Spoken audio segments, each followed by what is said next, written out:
Welcome back, everyone. We got a fun crew joining us again today. Back in the house, Republican pollster and chief strategist from WPA Intelligence, Chris Wilson, is here, and also the one and only Lee Miringoff, director of the Marist Poll. Gentlemen, lovely to see you again. Thanks for having me. Happy to be here. Today, we are going to continue our look at what Americans really think about socialism. It is a hot topic, very on trend right now in the Democratic Party since Bernie Sanders surprised everyone back in 2016. According to a new Harvard Capps-Harris poll, 64% of registered voters say that the Democratic Party does back socialism. But what exactly does the word socialist mean to people? Yesterday, we found that Medicare and Social Security, programs that Presidents Reagan and George H.W. Bush once called socialist, are now largely seen as capitalist. So what about some of the newer policies that the 2020 Dem candidates are proposing? Today, our exclusive daily poll from the Hill-HarrisX takes a look at some newer ideas that are being put forward, such as the Green New Deal and Medicare for All. Let's take a look.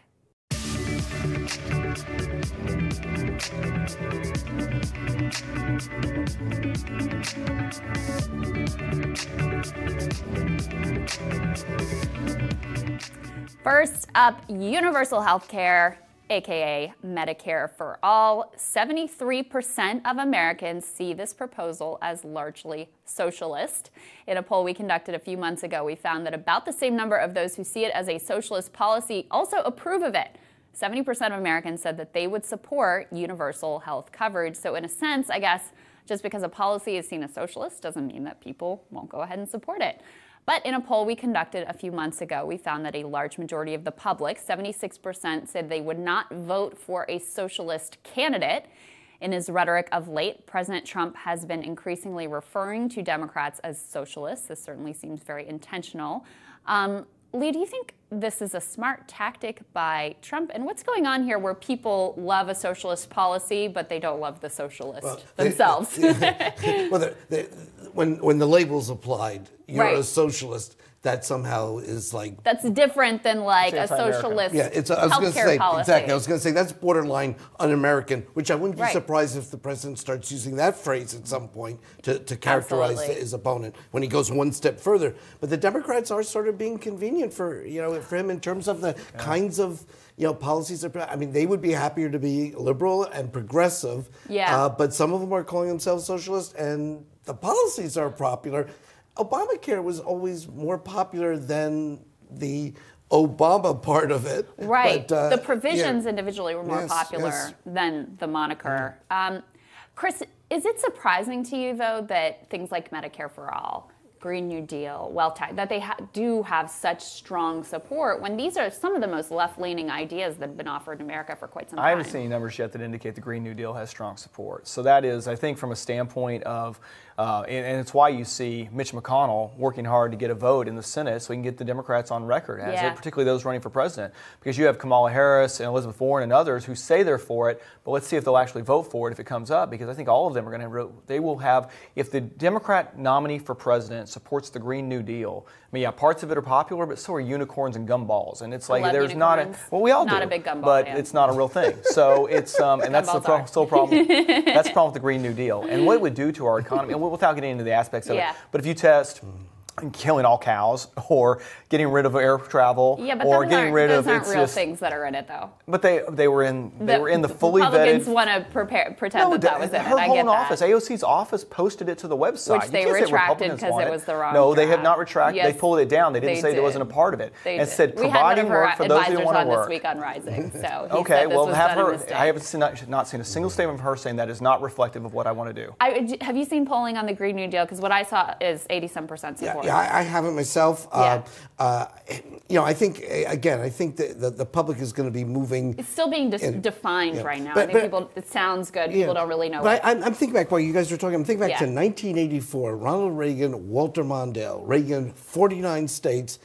if you looked issue by issue, the electorate was more aligned with Mondale than with Reagan, but that's not what people were voting about. True. And so the question is, looking ahead, if we can, 18 months from now, I don't know if we can look ahead 18 hours from now, but 18 minutes, but way things move in this town. What is Donald Trump being perceived as that point in terms of, not necessarily issues which really weren't his calling card when he got to this in 2016 by any stretch of the imagination. True. So is he able to sort of have lightning strike in the same place twice? Can he do that again, or is he now going to be kind of like a beat up incumbent looking again to win? I have more thoughts, but we got a few more numbers to go through here. 67% of Americans think the Green New Deal is largely socialist. So a lower number actually think the Green New Deal is socialist than Medicare for all. 74% believe that free daycare for parents, an idea that Elizabeth Warren is promoting, is largely socialist. And about the same, 75% see free state college tuition for all as socialist as well. Interestingly, unlike yesterday's batch of existing policies, we looked at Social Security and Medicare. With these new policy proposals, we see that the younger you are, the less likely you are to call them socialist. With Medicare and Social Security, the youngsters were more likely to call them socialist, even though overall a majority of all age groups do say the policies are largely socialist. Chris, there's just a greater comfort among young people with the term socialism. It doesn't have like a Cold War baggage to them.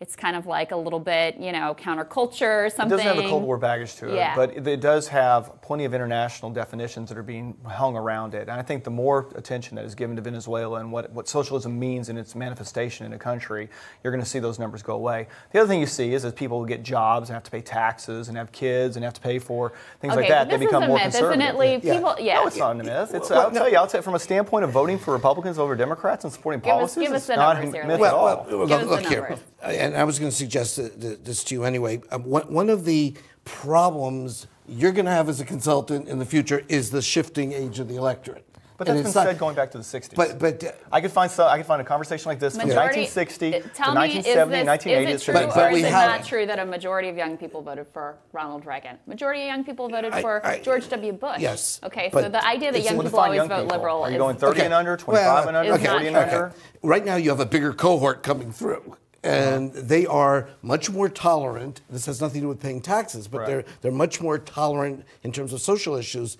and value those things more than I think it's going to be a different ballgame. And I think 5 years from now that electorate's going to look very, very different attitudinally. I don't think the divisions that are going around right now are going to work as well with those people. That's why I think you see these numbers so different in the Gen Z people, the millennials, it shifts after that. But Lee, I remember back in 2008 when Obama was elected, I had these same conversations that, you've had young people who are going to vote strongly Democrat and Obama's going to bring them on to the party. There have been plenty of socioeconomic studies that show where you are at the age of, in your teenage years, you're you're conditioned to pick your favorite sports team and to pick your political party, and you can go on down that. And this is something that's occurred for a long, that goes back to the beginning of studies like this. And it's also highly predictive, though. If you vote for the same political party 3 times, it's highly predictive you're locked in for the rest of your life. Yeah, it's funny because and I hate to just use my college student example because I know that's not representative, but there were people who were raised during the Reagan years in high school, and then they moved into the electorate. They were fairly conservative when they showed up. The kids today, students today, they really came of age during the Obama years. That's the group they know. And this is really, a dislike for politics generally, and they're not enthralled by the president. Some of that may go away when they have mortgages and all that stuff. I know that argument, but I think this is just a bigger group, and more of them are upset with the politics that has become more polarized. Yeah, and they have a more radical view of things. It's going to be interesting to see how they change the That's why he and I are never out of work, you see. That's right. There's always something to think about. Still ahead, panel's going to stick with us. We've got more presidential approval trends to talk about. That's next on What America's Thinking.